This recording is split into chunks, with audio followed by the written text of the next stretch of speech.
This is Precalculus, Chapter 9, Lesson 3, homework. So I'm on page 601.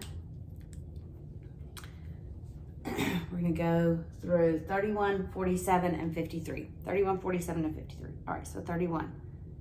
All right, so 31 wants us to find the sine of x over 2, the cosine of x over 2, and the tan of x over 2. So it's the half angle identities. All right, so we have to find out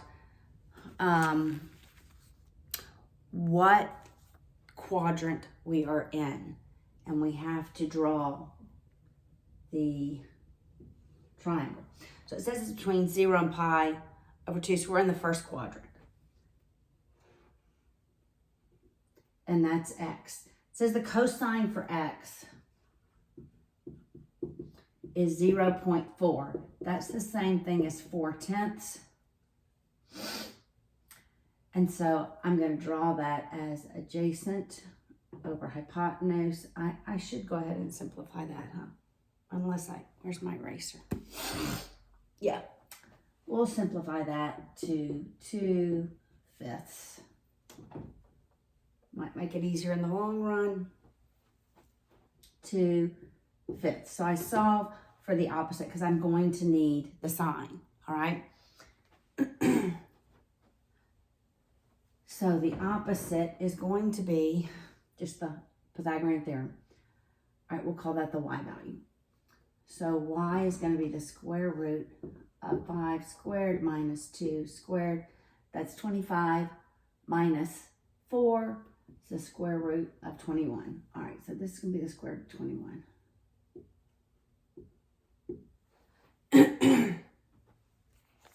All right.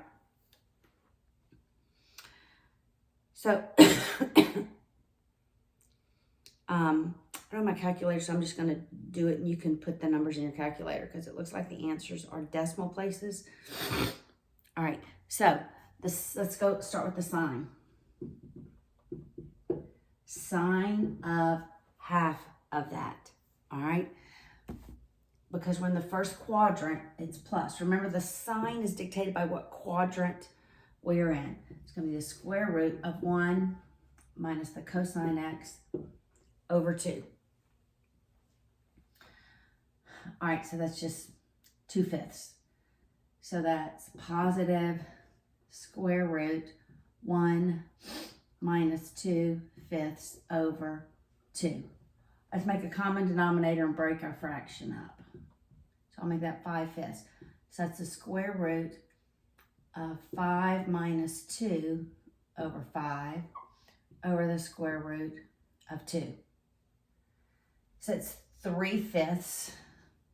So it's the square root of 3 over the square root of 5 all over the square root of 2. Well, I multiply by 1 over the square root of 2, 1 over the square root of 2 to rationalize my denominator. That's the square root of 3 over the square root of 10. Now I just multiply by the square root of 10 over the square root of 10, and that's the square root of 30. I bet that can be simplified. The square root of 30 I can pull out. I know I can pull out a 2 because it's 2 times 50. No, I can't. Square root of 30. So 30 is 6 times 5. I can't. Square root of 30. All right. Square root of 30 divided by 5. They give it to you in a decimal place, but you can leave it in its most rational form, right? All right. Now, the cosine, the only thing that changes is our sine. So instead of being minus, we now have plus, plus, plus, plus. So this ends up, we should change this here, square root of 7.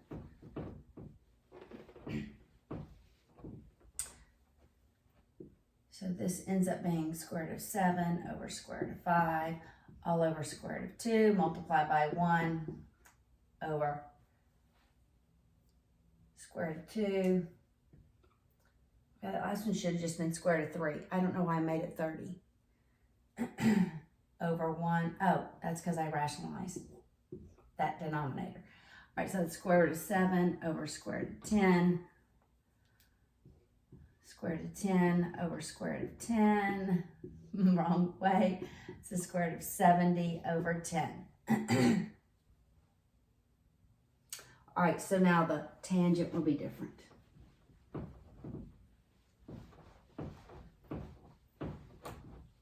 The tan, and it doesn't matter which one you use. I'm going to use 1 minus the cosine over the sine. 1 minus the cosine over the sine. I shouldn't have erased my numerator, huh? All right, so that's 1 over the cosine, which is 2/5, all over the sine, which is the square root of 21 over 5. All right, so that's 5 halves over square root of 21 over 5, multiplied by the reciprocal. 5 over square root of 21, 5 over square root of 21. So we have 25 over 2, square root of 21, and you can rationalize that, all right? So that's number 31. All right, number 47, simplify.